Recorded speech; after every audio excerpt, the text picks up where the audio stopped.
Mia mirusimi pinis, mirusim susu, migo obat orsem mangi. Amigo obat ikamatem papa blomina. Mirukim we praman. Mirukim na minor guru stret, mi pret no guturu. Nami wokro krai krai.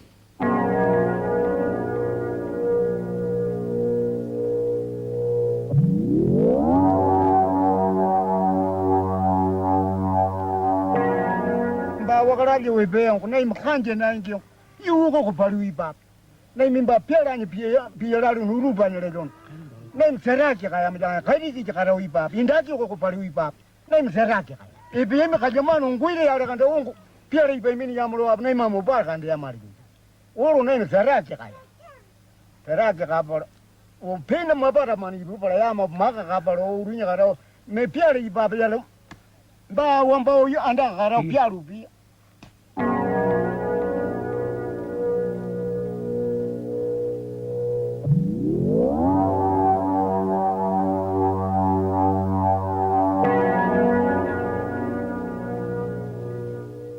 Well, we never killed people to go and look for gold, or we never killed them because they tried to stop us from looking for gold. The only reason that we killed people was simply if we hadn't killed them, they would have killed us and all our carriers, all the people that were with it. The gold had nothing to do with it.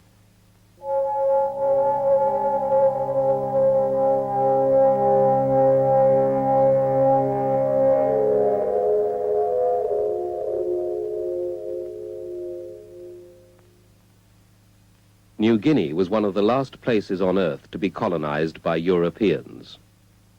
In the 1920s, the Australians occupied only the coastal fringe of this huge island lying just to their north. Of the interior, nothing was known. No European had ever been there. Australia, the occupying colonial power, saw its role as bringing civilization to New Guinea. Along the coast, missionaries busied themselves saving souls, while the plantation owners put them to work. It was cheap labor. But by the mid-1920s, New Guinea was hard hit by low world prices for its few products. There seemed little to attract the white man. And then, in 1926, gold was discovered a mere 40 miles inland. Hundreds of Australians came up to New Guinea in search of the quick fortune.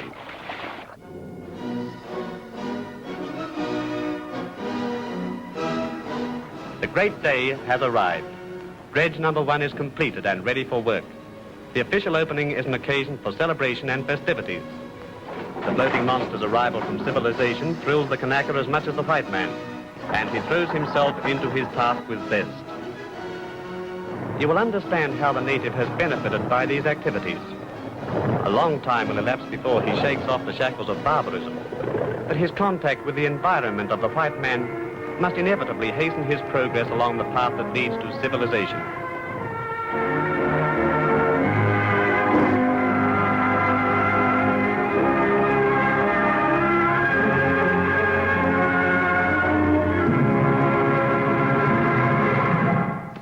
Within a few years, the small-time miners had worked out their claims, or saw them bought out by the big dredging companies.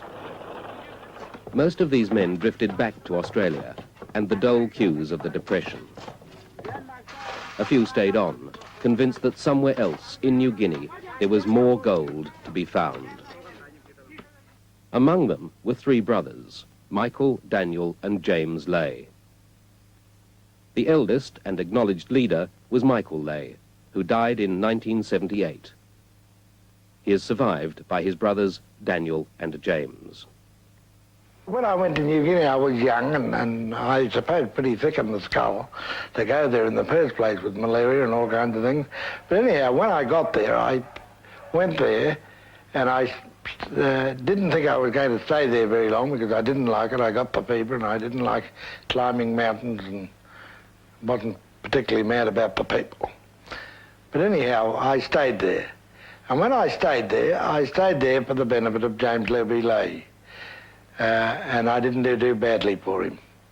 But I stayed there for 50 years. When the gold rush broke out in New Guinea and Mick left Australia to come to the gold rush, I had just left school and it was in the middle of the Depression, and I had got a job up in North Queensland working on a dairy farm. Well, my only thoughts from then, after I'd learnt that Mick had gone and the gold rush, was to get to New Guinea and be doing the same things as Mick was doing.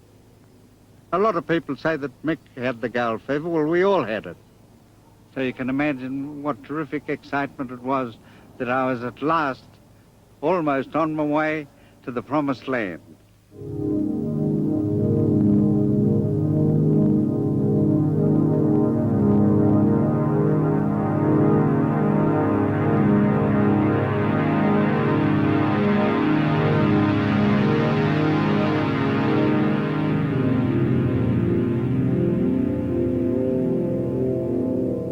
Spurred on by dreams of another great gold strike, Michael Ley turned to prospecting. The obvious place to look for new gold was the interior, where no European had ever been before. In 1930, the interior of New Guinea was one of the last great unexplored regions then left on the face of the earth.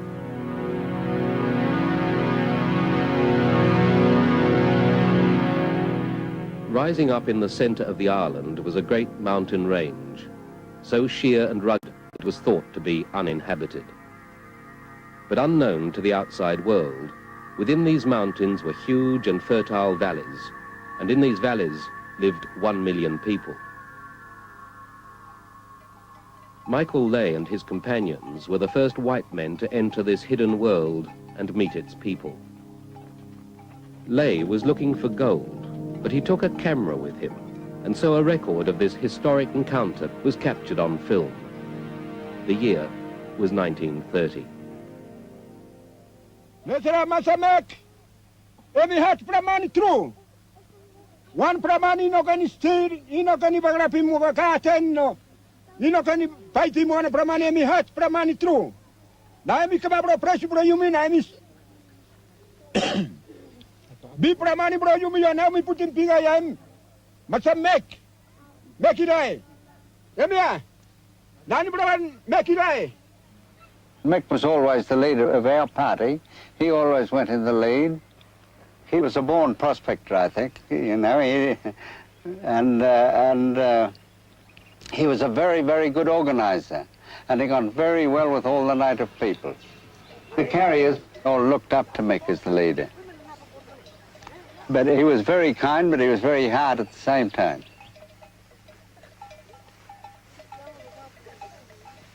Mick was always confident we would find the El Dorado before we had finished our travels. As long as there's a crate further up the valley that no one else has had a look at, that's a good enough driving force for anyone.